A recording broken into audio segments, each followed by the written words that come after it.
ഈശോയിൽ ഏറ്റവും സ്നേഹമുള്ള മാതാപിതാക്കളെ, പ്രിയ സഹോദരി സഹോദരന്മാരെ, വാത്സല്യമുള്ള കുഞ്ഞുമക്കളെ, ഏഞ്ചൽ മീഡിയയിലേക്ക് അവർക്കും ഹൃദ്യമായ സ്വാഗതം. ഇന്ന ദിവസം പിറവിക്കാലത്തിൻ്റെ ഒന്നാമത്തെ ആഴ്ചയിലേക്ക് നമ്മൾ പ്രവേശിക്കുകയാണ്.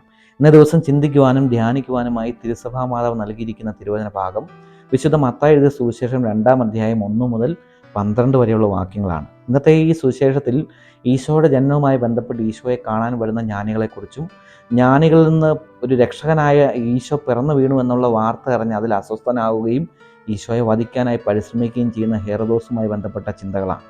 ഇന്നത്തെ ഈ സുവിശേഷത്തിലൂടെ കടന്നു പോയപ്പോൾ എൻ്റെ മനസ്സിൽ പതിഞ്ഞ ഒരു ചിന്ത നിങ്ങളുമായിട്ട് പങ്കുവയ്ക്കേണ്ട ആഗ്രഹിക്കുകയാണ്. ആ ചിന്തപ്രകാരമാണ്, യഥാർത്ഥ പ്രകാശത്തെ ആർക്കും നശിപ്പിക്കുവാനായി സാധിക്കുകയില്ല എന്നുള്ളതാണ് ഈ ചിന്ത.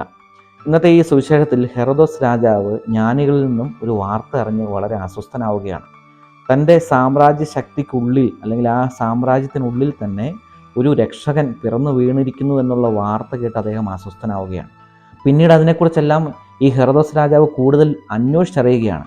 എപ്പോഴാണ് കിഴക്ക് നക്ഷത്രം ഉദയം ചെയ്തത്, ഏത് സ്ഥലത്താണ് ഇവൻ പിറന്നു വീണത്, അത്തരത്തിലുള്ള അന്വേഷണങ്ങളൊക്കെ നടത്തി ഈശോയെ വധിക്കുവാൻ, ആ പ്രകാശമായ രക്ഷകനായ ഈശോയെ വധിക്കുവാനായിട്ടുള്ള കരുക്കൾ നീക്കുന്ന ഹെറോദസിനെയാണ് നമ്മൾ കാണുക.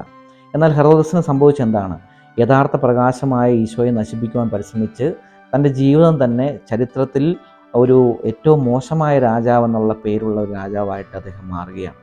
നമുക്കറിയാം, ഹെറോദോസിനെ കുറിച്ച് ചരിത്രത്തിൽ പരിശോധിക്കുമ്പോൾ അദ്ദേഹം 70 വർഷക്കാലം ഈ ഭൂമിയിൽ ജീവിക്കുകയും അതിൽ 37 വർഷക്കാലം ഏറ്റവും ക്രൂരമായ ജനദ്രോഹപരമായൊരു ഭരണം നടത്തുകയും ചെയ്യുന്ന ഒരു രാജാവായിട്ടാണ് അറിയപ്പെടുക.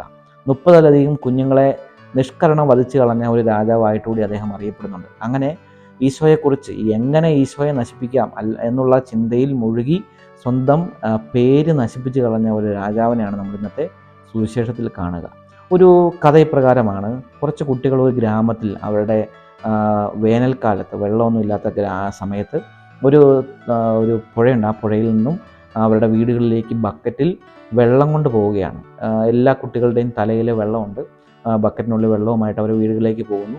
അങ്ങനെ കുട്ടികളിങ്ങനെ പോകുന്നത് കണ്ടുകൊണ്ട് ഒരു സ്ത്രീ കുട്ടികളെ ശ്രദ്ധിച്ചപ്പോൾ അതിലൊരു പെൺകുട്ടി മാത്രം വളരെ സ്ലോയിൽ വീട്ടിലേക്ക് പോവുകയാണ്. വളരെ മെല്ലെ പോകുന്നത് കണ്ട ആ സ്ത്രീക്ക് ദേഷ്യം വന്ന് ആ പെൺകുട്ടിയോട് ചോദിച്ചു, നീ എന്താടി പെണ്ണ, നീ പയ്യെ പോകുന്നത്, നിൻ്റെ മടിക്കുത്തി വല്ല ഇരിപ്പുണ്ടോ, അത് വല്ലതും താഴെ പോകും, നീ ചില വേഗത്തിൽ നടന്നാലുണ്ടാ, ഇതൊന്നും നിൻ്റെ തള്ള നിന്നെ പഠിപ്പിച്ചിട്ടില്ല എന്നൊക്കെ പറഞ്ഞ് ആ പെൺകുട്ടിയോട് മോശമായിട്ട് സംസാരിച്ചു. ആ പെൺകുട്ടി അതിനോടൊന്നും പ്രതികരിച്ചില്ല.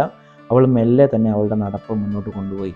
അങ്ങനെ ഇരിക്കുമ്പോൾ അല്പസമയം കഴിഞ്ഞപ്പോൾ ഒരു മുത്തച്ഛി ഈ മകളെ കണ്ടിട്ട് മകളോട് ചോദിച്ചു, മകളെ നിൻ്റെ കാലിന് വല്ലതും പറ്റുമോ, എന്താ പറ്റിയേ, എന്തുകൊണ്ടാണ് സ്ലോയിൽ നടക്കുന്നത്? അപ്പോൾ അവൾ പറഞ്ഞു, അമ്മച്ചി, എൻ്റെ ബക്കറ്റിനുള്ളിൽ മറ്റുള്ള കുട്ടികൾ ചുമക്കുന്നത് പോലത്തെ വെള്ളമല്ല, മറിച്ച് എൻ്റെ വീട്ടിൽ ഇന്നൊരു ഫംഗ്ഷനുണ്ട്, അതിന് പാല് ആണ് വേണ്ടത്. ആ പാല് ഞാൻ കൊണ്ടുപോവുകയാണ് ബക്കറ്റിനുള്ളിൽ.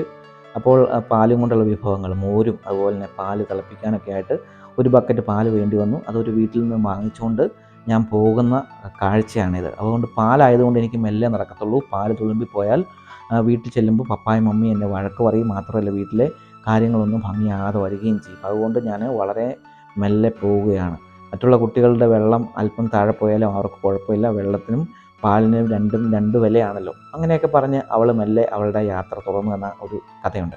പ്രിയമുള്ളവരെ, പലപ്പോഴും പലരുടെയും ചിന്ത മറ്റുള്ളവരെന്താണ് ചെയ്യുന്നത്, മറ്റുള്ളവരെന്താണ് പ്രവർത്തിക്കുന്നത്, ആരാണ് ജനിച്ചു വീണത്, അവൻ എവിടെയാണ് ജനിച്ചത്, അവൻ എപ്പോഴാണ് കിഴക്ക് സൂര്യൻ കണ്ടത്, അങ്ങനെയുള്ള ചിന്തകളിൽ മുഴുകി എങ്ങനെയാണ് അവരെ നശിപ്പിക്കുക എന്നുള്ള ചിന്തയിൽ വ്യാപരിച്ച് സ്വന്തം ജീവിതത്തിൽ കരിനിഴൽ വീഴ്ത്തുന്ന വ്യക്തിത്വങ്ങൾ, ഹെറോദോസിനെ പോലെയുള്ള വ്യക്തിത്വങ്ങൾ ഇന്നത്തെ ഈ സമൂഹത്തിലുണ്ട്. നമ്മൾ മനസ്സിലാക്കിയിരിക്കേണ്ട ഒരു കാര്യം, ആദ്യം സ്വന്തം കാര്യം നോക്കുക. നമുക്ക് എന്തെല്ലാം കാര്യങ്ങളാണ് ചെയ്യാനായിട്ടുള്ളത്? രാവിലെ എഴുന്നേൽക്കുന്ന സമയം മുതൽ നമുക്ക് പല്ല് തേക്കണം, മുടി ചീകണം, അതുപോലെ തന്നെ കുളിക്കണം, നമ്മൾ കിടക്കുന്ന ബെഡ്ഷീറ്റ് വിരിച്ചിടണം, പുതപ്പ് മടക്കി വെക്കണം, അതുപോലെ നമ്മൾ കിടക്കുന്ന മുറി വൃത്തിയാക്കണം, അതുപോലെ നമുക്ക് വീടും പരിസരങ്ങളൊക്കെ വൃത്തിയാക്കണം, മാതാപിതാക്കളെ സ്നേഹിക്കണം, നമ്മുടെ ആരോഗ്യം നമുക്ക് ശ്രദ്ധിക്കണം, അതുപോലെ തന്നെ എല്ലാവരുടെ സ്നേഹത്തോടെ പെരുമാറണം. പിന്നെ ആത്മീയ മേഖലയിലേക്ക് വരുമ്പോൾ നമുക്ക് നന്നായിട്ട് പ്രാർത്ഥിക്കണം, പള്ളിയിൽ പോകണം, ബൈബിൾ വായിക്കണം. എന്തെല്ലാം കാര്യങ്ങളാണ് നമുക്ക് ഓരോ ദിവസവും ചെയ്യാനായിട്ടുള്ളത്. ഇതിൻ്റെ എല്ലാം ഇടയിൽ ഇതൊക്കെ നല്ല രീതിയിൽ നമ്മൾ ചെയ്യുകയാണെങ്കിൽ മറ്റുള്ളവരെക്കുറിച്ച് സത്യം പറഞ്ഞ് നമുക്ക് ചിന്തിക്കാൻ പോലും സമയം കിട്ടുകയില്ല. എന്നാൽ ഈ ഹെറോദോസിനെ പോലുള്ളവരുടെ ചിന്ത, അവൻ എപ്പോഴാണ് വന്നത്, അവൻ ആരാണ്, അവരെങ്ങോട്ടാണ് പോയത്, അവരുടെ വീട്ടിലെങ്ങനെയാണ് കാര്യങ്ങൾ, അങ്ങനെയുള്ള കാര്യങ്ങളൊക്കെ അന്വേഷിച്ച് എപ്പോഴും അസ്വസ്ഥരാകുന്ന ഈ സമൂഹത്തിൻ്റെ ഒരു ഉദാഹരണമാണ് ഈ ഹെറോദോസ് എന്ന് പറയുന്ന വ്യക്തി. പ്രിയമുള്ളവരെ, നമ്മളും അത്തരത്തിലാണോ? മറ്റുള്ളവരുടെ കാര്യങ്ങളിൽ ശ്രദ്ധിക്കുകയും അവരുടെ വളർച്ചയൊക്കെ കണ്ട് അസ്വസ്ഥപ്പെടുകയും നമ്മൾ ചെയ്യേണ്ട കാര്യങ്ങളൊന്നും ചെയ്യാതിരിക്കുകയും ചെയ്യുന്ന വ്യക്തിത്വങ്ങളാണോ നമ്മൾ എന്ന് കൃത്യമായിട്ടൊന്ന് പരിശോധിക്കാനായിട്ട് ഈ ചിന്ത നമ്മളെ പ്രേരിപ്പിക്കുകയാണ്. ഈ ഒരു ചിന്തയിൽ നിന്ന് മനസ്സിലാക്കാൻ മറ്റൊരു കാര്യം കൂടെയുണ്ട്. എപ്പോഴും യഥാർത്ഥമായ നന്മകളെ നമ്മളെപ്പോഴും മുറുകെ പിടിക്കാനായിട്ട് പരിശ്രമിക്കുന്നതാണ്. നമ്മുടെ സമൂഹത്തിലും അതുപോലെ നമ്മുടെ ജീവിതത്തിലൊക്കെ നമുക്ക് കണ്ണുകൊണ്ട് കാണാൻ കഴിയുന്ന എത്രയോ നന്മകളുണ്ട്. എന്നാൽ അതൊന്നും കണ്ടില്ല എന്ന് നടിക്കാനും അവയൊക്കെ ഇല്ലായ്മ ചെയ്യാനും പരിശ്രമിക്കുന്ന ഹെയർദോസായി മാറാതെ നല്ല വ്യക്തിത്വങ്ങളായിട്ട് മാറാനായിട്ടും ഈ ചിന്ത നമ്മളെ പ്രേരിപ്പിക്കുന്നുണ്ട്. അപ്പോൾ ഈ ഒരു ചിന്ത ധ്യാനിച്ചുകൊണ്ട് നമുക്ക് നമ്മുടെ ജീവിതത്തെ മുന്നോട്ട് കൊണ്ടുപോകാനായി പരിശ്രമിക്കാം. ദൈവം നമ്മെ അനുഗ്രഹിക്കട്ടെ. എല്ലാവർക്കും ഈശോ മിശിഹായ്ക്ക് സ്തുതിയായിരിക്കട്ടെ.